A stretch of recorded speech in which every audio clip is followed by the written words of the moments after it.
Hi, welcome to update number 6 on the Lackawanna Cut-Off, where we'll be talking about the Pennsylvania study here in March 2020.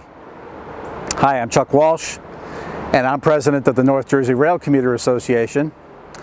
And there was an article that was published in today's Scranton Times, today being March 2nd, 2020, by our friend Boris, and I'll give it a shot. Kravazewak. Well, probably better not give it a. We'll put it on the screen, and you can try to figure out how you pronounce his name. Boris has written a number of articles over the years, and this is in a sense a reaction to that article. But since it's out in the press, we want to talk about this. And the Pennsylvania study I'm talking about is something that goes back to the year 2015, where the Federal Transit Administration, the FTA,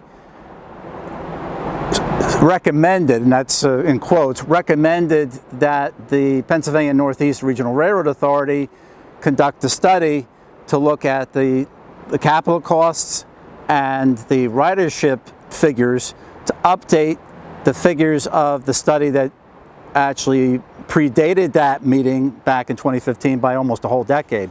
So those figures are now being updated. We had the capital costs, which I'll give you in a second. That's in a sense part A of the study, and then part B will be the ridership figures, not only on the cutoff, and we're talking now west of Andover. In other words, east of Andover, Andover to east is New Jersey Transit.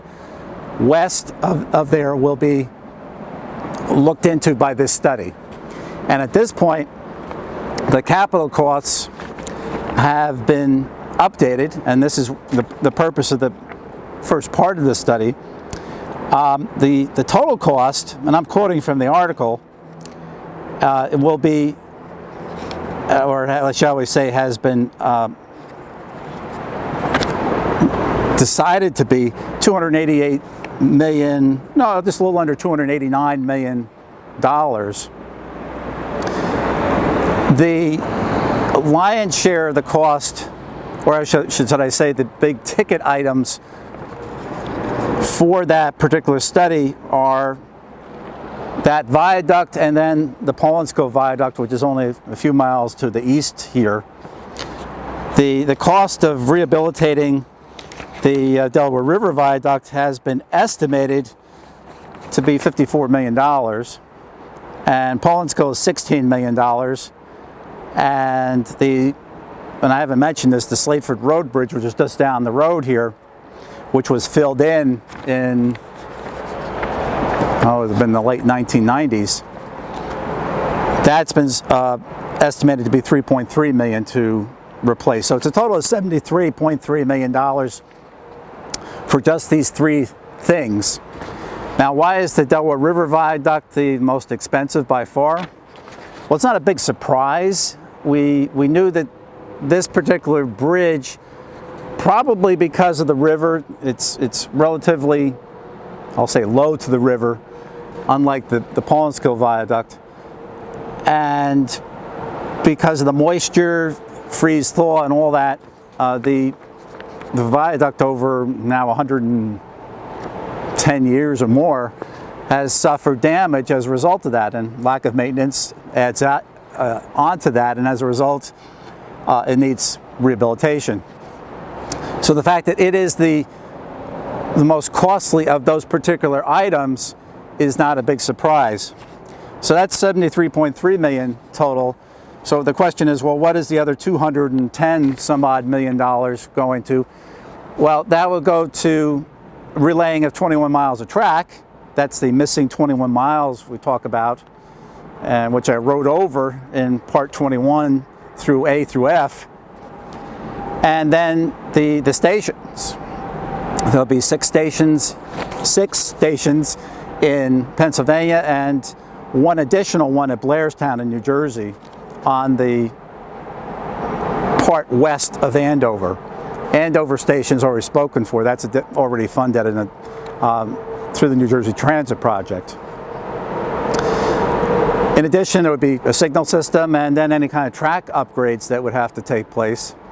Although, you have to realize that once you get to Slateford Junction, just down the road here, there's track all the way to Scranton. Now the question is, well, where does the project actually go to? And in the next phase, would it go all the way to Scranton, or would it go to some closer point? And that hasn't quite been determined, but this particular study looks at the whole thing in a sense. So presumably that overall cost could actually be less if they, in the next phase, only go to a certain, let's say like Delaware Water Gap or East Stroudsburg or a place like that. Now, one question that could come up is, well, the study results, which were available back in 2006, 2007, in that time frame, had a figure of about $550 million. Why is this figure that much lower? Well, actually, the figure for the capital cost is higher, as you would expect with inflation. But it does not include train sets. Train sets, in other words, being locomotive and cars. And it's not clear that that is going to be something that would be needed for this particular project, at least at this point. We shall see. But at least in the determination of what the cost for the physical right-of-way,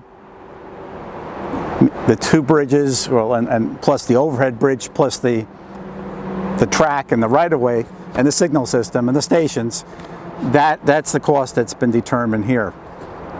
So that's an update on what we have thus far. I'm sure you're curious about what's happening east of Andover, and I don't have anything specific to give you right now. We understand that sometime during the month of April there's supposed to be an announcement on capital projects from New Jersey Transit, and a whole bunch of different things, but apparently that is one of the things that will be announced. So at that point, we probably will have some more information for you as to where we are. And the group, the coalition between Pennsylvania and New Jersey, the group that's headed by Larry Malski, they're planning a meeting probably in that time frame as well. So don't have anything specific on that at this point, but stay tuned on that particular item, because I think we will be having something coming up within the next 2 months, certainly.